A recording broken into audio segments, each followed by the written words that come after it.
welcome back to the TBM crew. Today I have with me Joshua Millican, author of Deeper Than Hell. How are you, Joshua? I'm great. Thank you so much for having me on the show. Thank you for being here. I'm looking forward to talking about your book because I see it's so interesting. Why don't you tell us a couple lines about it? Yeah, it's basically it's about a couple of down on their luck homeless drug addicts, Mm-hmm. a couple of guys who get a crazy idea in their head that they can go to a mystic world underground where Yeah. they'll be able to live a life without pain. It's really just a bizarre fantasy. And Yes. people have been calling it psychedelic horror because there's a lot of drug use in it, and then a lot of this adventure is just very out there. It's very nightmarish. Yes, that sounds so interesting, like a kind of Nirvana kind of thing. Yeah, yeah. I mean, they actually call it Xanadu, kind of like this mythic city Yes. that's kind of the metaphor I use for it. But yeah, they're just always trying to, find this mysterious place, and it's also an allegory Mm-hmm. for drug use. Yes. Where you're in a hole and you can't dig yourself out. The main character, he falls in a hole basically, and instead of trying Yes. to dig his way out, he just keeps going deeper and deeper and deeper. Yes. That reminds me of Alice in Wonderland. Yeah, it is kind of like a twisted psychedelic Alice in Wonderland, or a modern version of Dante's Inferno, maybe. Yeah, that's awesome. And how did you get the inspiration for that? What was the seed? It's hard to say, because each chapter is kind of self-contained, and each chapter Mhm. kind of has a unique setting and almost a unique feel. When Yes. I originally wrote it, I thought of it as almost like a serial, and I Mhm. imagined releasing it online, one chapter at a time, with 1 month in between. So I imagined Yes. kind of drawing it out over a year and making each chapter self-contained with a bit of a cliffhanger at the end of each one to get you excited to wait a month. Yes. But then I had written it all and just decided it would be best to just release it all as one thing. Yes. So do you plan to make like a series or it's a standalone? If people like it, I'd love to write more about it. So that's the thing about the idea of, an adventure underground, is there's so much there. It's almost infinite possibilities. To me, Yes. underground is just as vast as outer space when you think about it. Anything you can imagine being in outer space or produced by aliens, why couldn't it be underground and produced by some sort of strange humanoid species? Yes. And there are other characters involved. The main characters, Sunny and Drew. But I thought it might be interesting to maybe even tell the same story from someone else's point of view. Yes. There's a character, Thaddeus, who's in chapter 1, and then he kind of like magically pops up again around chapter 7. It's like, where did he come from? So, it might be cool to go back and explain how he got there. Yes. So maybe your perfect reader would be the one that likes bizarre kind of content, maybe? Absolutely. And, I was very influenced by William S. Burroughs, one Okay. of the beat poets and writers who was, very psychedelic. He wrote Naked Lunch, which Mhm. is, a nightmare logic movie. And also Clive Barker, who does Yes. horror and body horror, but he also does dark fantasy. Mhm. So, yeah, if you're into that kind of stuff, you would definitely enjoy Deeper Than Hell, hopefully. That's awesome. And do you have more projects going on at the moment? I do. Thanks for asking. Encyclopocalypse, the publisher who's releasing Deeper Than Yes. Hell, they're going to be releasing a collection of my interviews. Ah, Before I went down this avenue of being a published novelist, I yes. worked at Dress Central for a number of years, first as managing editor and then as editor in chief. So over my years there, I've done like over 50 interviews with some of the biggest names in horror. Wow. So Eclipse is going to release my collected interviews sometime before the end of the year. So it'll be nonfiction. And I'm also working on another nonfiction book. I'm working on Yes. a biography of Richard Elfman, who's Oh, Danny Elfman's big brother. okay.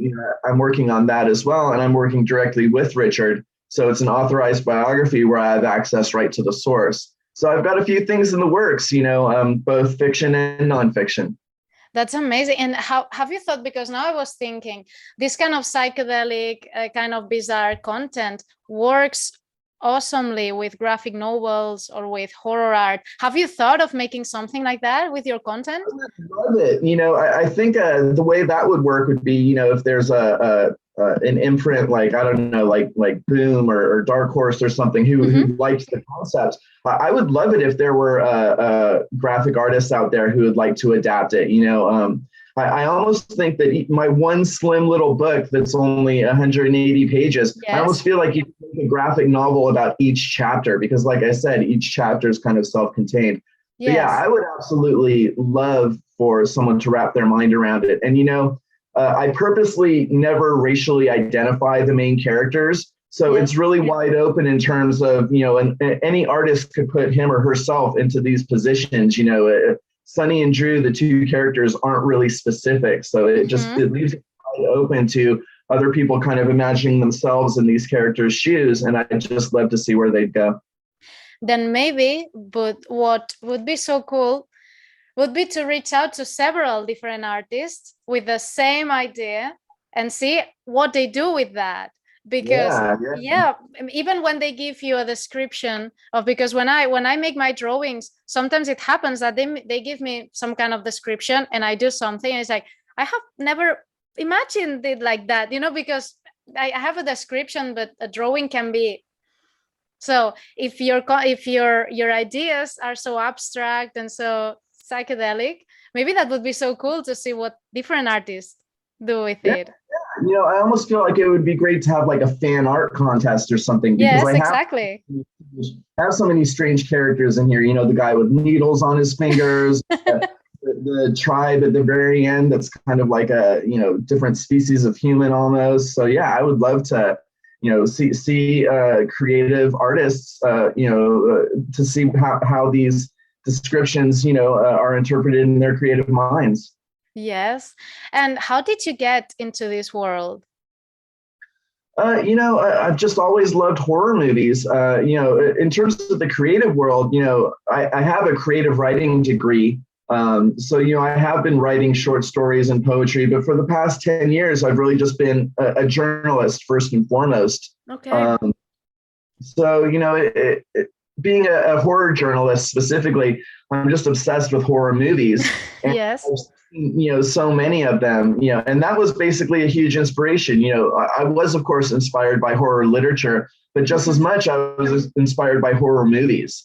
And Yeah. I kind of wrote this book with that kind of cinematic eye, where like I was Yes. imagining like a big epic movie, like on the level of Dune or something. Yes. And I'm so interested then in what you think on horror movies. Is there any horror movie made nowadays, I mean in the past 5 years, that you think it's worth it? I mean, yeah, there are a lot. I wish I had thought about it more because now that I'm on the of course I can't think of any of them. But there have been some really great films in the past 5 years. A lot Mm-hmm. of emerging voices. I'm a big fan of Gigi Saul Guerrero, Mm-hmm. who's done some amazing things, and was I forget her first name, Lopez, who did Tigers Are Not Afraid. There are a lot of great films coming out on Shudder right now. Yes. They're an amazing source. There are only so many films being released nowadays, but Shudder seems to have new releases every month.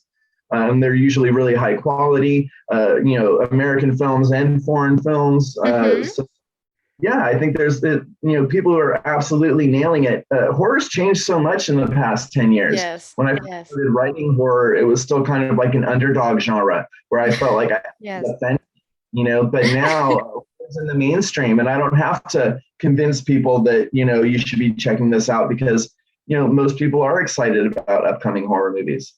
Absolutely. And also horror games, Mhm.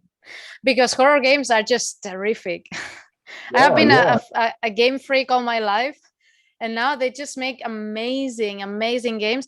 Actually, I have heard more than once that games maybe not completely, but they can somehow to run over movies, because they have so much quality and all the graphics and all of that, that maybe people the storytelling into it, yeah.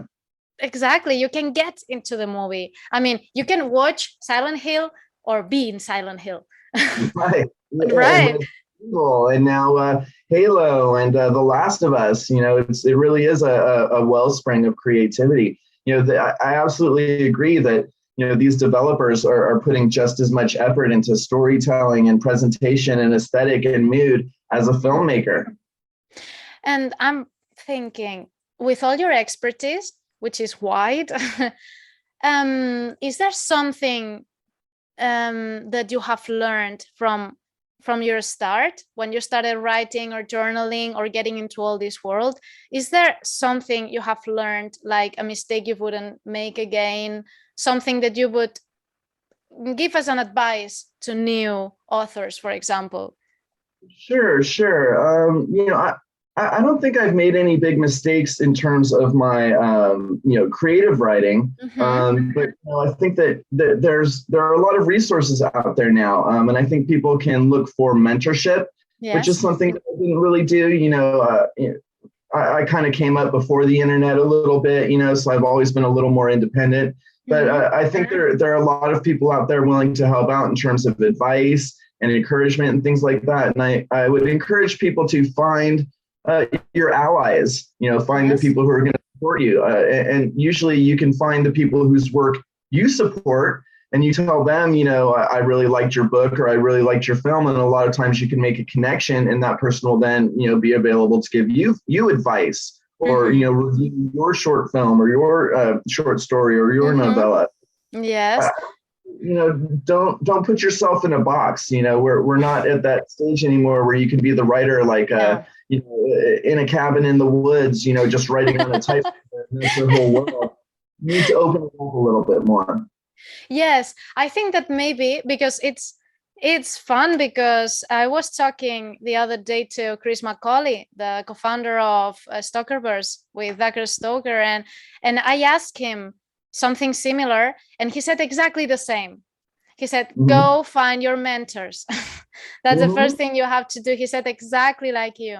And I was thinking that maybe people are, I don't know, how embarrassed, or maybe they are scared of being rejected. Like, if I reach out to these people, maybe they are too, like, too busy, or I mean, maybe people do not dare. But in my opinion, I think that in the horror community, its biggest feature is that everyone is game for everything. I agree. Our community especially has been very kind and very helpful and very supportive. But at the same time, there always is that danger. Sometimes you're going to contact someone who's really just too busy, or who maybe just has a personality that's different than yours. So, if that does happen to someone, where you reach out to someone and you either don't hear back, or they're not interested, or maybe they're short with you or something, just find someone else. Because, like you said, the horror community is vast, and with horror specifically, I think you can find mentorship, and at the very least, you can find support and encouragement. Absolutely. It happens to me sometimes. Because I use, for example, I use my Facebook. I have everyone of the horror community. I use it for that, so when I want to start a new project, or, well, I'm always thinking of new things. I'm a bit of a nerd in that way.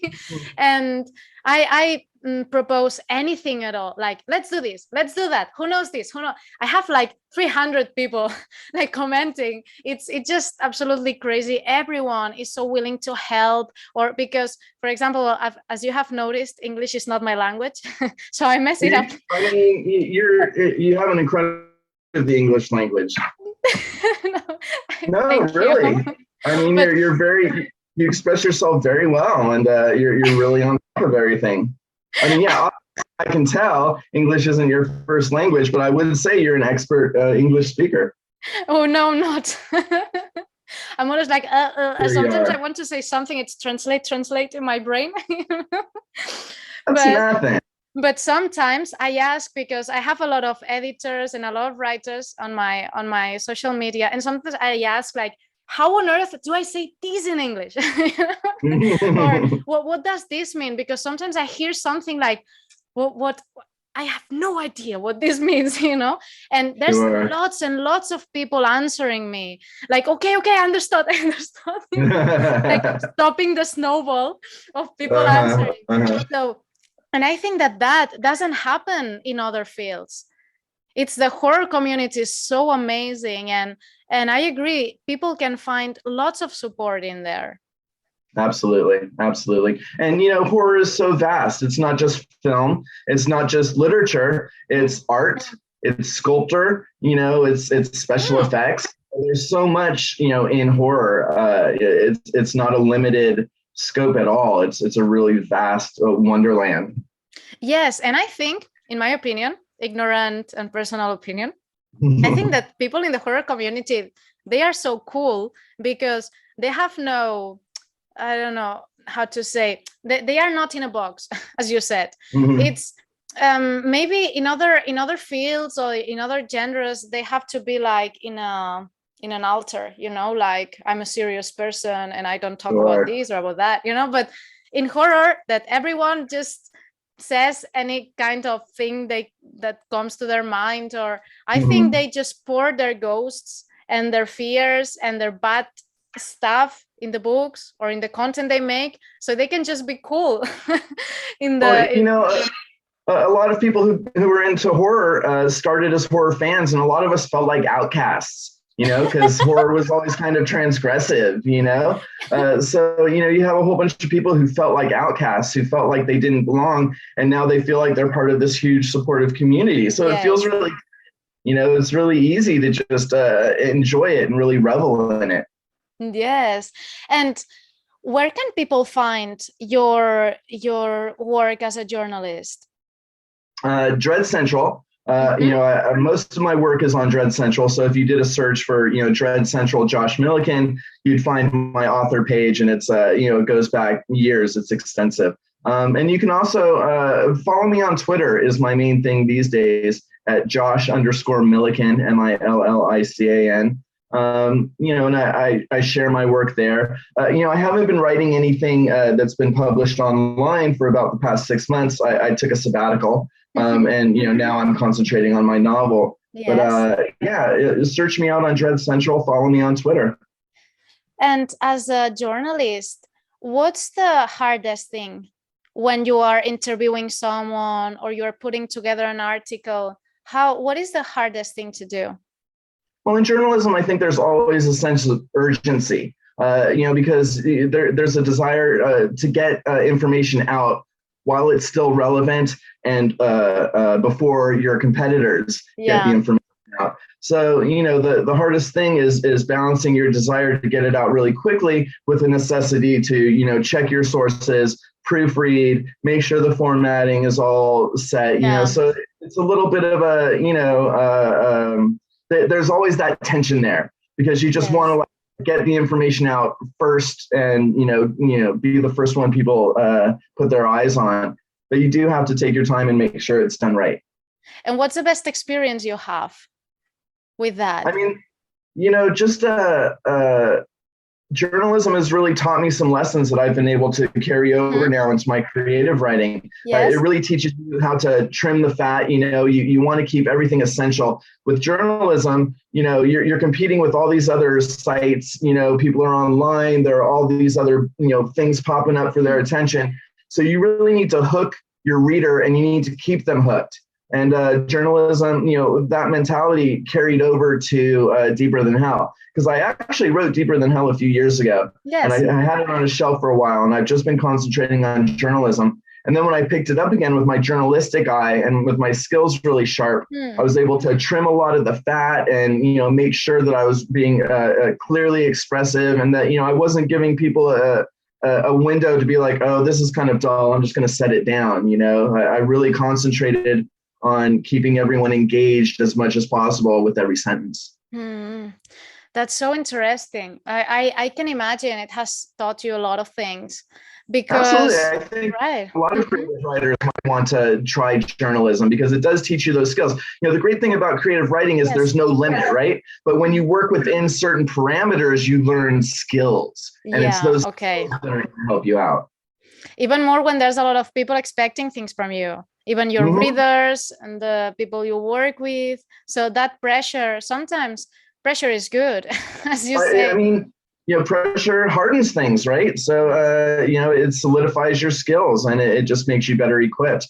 I think, for me, I started as a creative writer and I transitioned into a journalist, and it was kind of easy for me to do that because I already had a good command of the English language. I was good with my adjectives and my flow and things like that. But then, like I said, journalism then taught me lessons that I took back to my creative writing.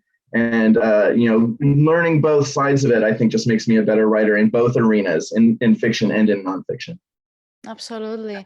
And what is the best book or article that you have read? What is the best thing that you have had in your hands?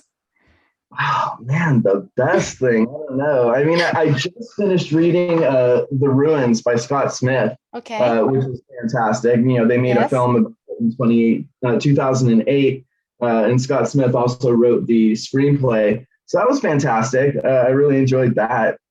Yes, it would be a very difficult question for me to answer. Yeah. And also, which is your favorite kind of horror? Because there's a lot of the subgenres, like psychological, demons, ghosts, haunted places, blood, cheesy. I think that engage with me the most are psychological horrors. But I really enjoy supernatural horrors as well. I love haunted houses. I love ghosts and I love queens. Even though I don't really believe in those things, and maybe that's why I'm attracted to it, because I love being scared by something that the rational side of myself doesn't even believe in. Yes. And do you have a favorite haunted house, story, book, or movie? The Amityville Horror from 1979. It kind of doesn't really stand up, but in some ways it does because it's just so simple. And I saw that when I was a teenager, and it just scared the hell out of me. It made it hard for me to sleep at night. It's not even as hardcore as like the Conjuring movies are now. But for me, Amityville Horror in 1979, it really just kind of blows a lot of them out of the. I think that sometimes, well, horror is so relative because, for example, when I was a kid, I was so scared of Snow White because I thought, okay, they just left a corpse in the middle of the forest. I mean, when you go to the forest, you can just find a corpse in there. It's all I could only think was the corpse in the forest. What is that doing there, and how long is it there? Every forest has a corpse in there. You can find horror in everything. And it's funny you mentioned that too, because a lot of fairy tales that Disney took over come from really scary stories. The roots are kind of horrifying and dreadful. Yes, absolutely. There's actually some movies, even more the old ones, because, well, in general, content for kids, the old one, the traditional content for kids is so scary. If you pay attention to the songs, like, what am I singing? What was really scary from my childhood is a lot of that stop motion stuff where they use like clay figures and they move them slowly, and there's something just really uncanny about that always just kind of unsettled me. You're right. It's a lot disturbing. Of the things that kids are really kind of terrifying when you look back on them as adults. Yes. Well, hey, maybe that's where our love for horror comes from. You never know where the seed is. Exactly. That's absolutely. And what I hear, I don't know if you have it there too, but here there's a lot of horror in theaters, but not for movies. I mean, actual theater, I don't know if that's a thing in your country. A play? Yes, a play, exactly. Yeah, I mean, I know that they've done like stage versions of horror movies. I know there's been a stage version of Reanimator and Carrie and things like that. But, no, it's a little bit rare. You know, New York and Los Angeles are known for their theater communities, but I think, you know, America is so vast, and Yeah. we really are just addicted to our TV and our movies. There's not as much of it, but I think there should be. Well, it's different because it's like you have the actual people in front of you, like someone telling you a story. It's like more real, you know, like kind of watching Macbeth or something like that. Because there's another horror story. I mean, you don't have to go to the super, I don't know how to say, something very extreme to be horror, because that's another one. For example, for me, all the bloody and blood and guts and all of that, that's not scary to me. I mean, it's fun. The Evil Dead is so fun. I love all the time with the Evil Dead. I love it. But it's not sometimes, and some people send me books or movies or games to check out, and the first thing is to check out the reviews to see what people are saying about it. And many times there's a lot of people saying, oh, it was terrific, it was so scary, extreme, I had to drop the book. And I read it and I think, okay, there's a lot of blood, I know, it's disgusting, but it's not as scary. So horror, it's I don't know, it's very wide. And Sure is. I think that's very astute that you pointed out that Macbeth is a horror story. You know, it starts off with the witches and, exactly, you know, just some really, it's a murder and it's very gothic, you know, and I think that's great to point out. You know, because I think when you say horror to someone who doesn't like horror, what they think of is Friday the 13th, Halloween, A Nightmare on Elm Street, lots of blood, people being slashed and penetrated and mutilated. Yeah, and it's like, you know, that's just one avenue. You know, people like you and I know that horror is vast and that, you know, you can have a very horrifying tale without a single drop of blood. Absolutely, because in Macbeth, same, where there's the queen with completely out of her mind against the wall. There's blood in my hands. There's blood in my hands. Yeah. I mean, it's like, yeah, it's and even just reading it, it's an image that has gotten stuck in my mind. So yeah, I think that people that say that they don't like horror, they just don't know what horror is. Because, for example, here the movies, because in Spain horror is not very a thing. There's very few people that know horror. There's not even horror books in the bookstores, or you have to look for them on Amazon, but otherwise you don't find them. And I think that people just think of of movies like Saw, for example, and I don't like Saw. I'm all the movie like, I don't enjoy the movie. You know?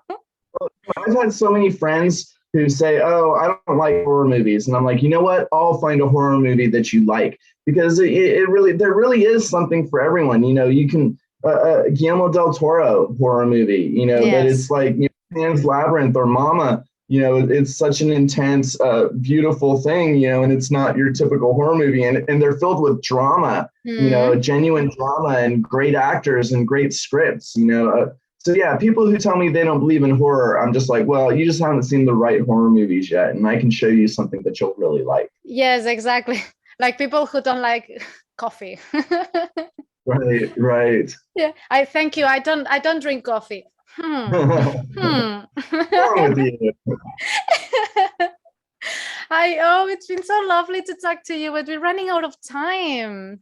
Yeah, no, it's been an absolute pleasure. Thank you so much for having me on. I thank you for being with me. Your book will be out on June 14th, right? June 14th, yeah, and you can get it on Amazon. You go to Amazon.com, you type in Deeper Than Hell, and it's the #1 entry that's going to come back up. And you can follow me on Twitter at Josh_Millican, and you'll get all the updates there. Okay, well, we will link everything below so everyone can follow you and keep me updated on your work. It's so interesting, and I will check out your work as a journalist. I'm so interested in that, and it's been so lovely to meet you. Sorry. It's been great talking to you and meeting you as well. Thank you so much for having me on the show. Okay, have a lovely day. All right, you too. Okay, bye-bye. Bye. Take care.